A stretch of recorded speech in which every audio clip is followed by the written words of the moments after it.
ठाण्यात डेंग्यू मलेरियाचे रुग्ण वाढत असतानाच महापालिकेने पर्यावरणपूरक गणेशोत्सवाच्या नावाखाली उभारलेले कृत्रिम तलाव आणि लोखंडी कंटेनर आता डासांच्या पैदासीचे नवे केंद्र ठरत असल्याची भीती व्यक्त होत आहे।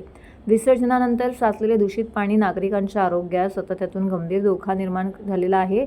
विसर्जनाच्या काळात अनेक तलाव रिकामे पडले तर काही ठिकाणी मूर्ती विसर्जन झाल्यानंतर पाणी दूषित अवस्थेत आहे। काही कंटेनरमध्ये तर या साचलेल्या पाण्यात डासांची पैदास सुरू होण्याचा गंभीर धोका निर्माण झाला आहे। आधीच ठाण्यामध्ये डेंग्यू व मलेरियाने शेकडो नागरिक त्रस्त असतात। महापालिकेच्या या पर्यावरणपूरक प्रयोगामुळे साथरोग फैलवण्याची भीती व्यक्त करण्यात येत आहे।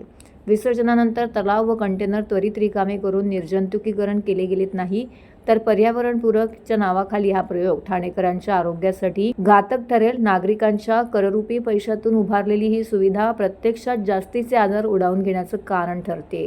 हे दुर्दैव असल्याचं मत त्यावेळी व्यक्त केलेलं आहे।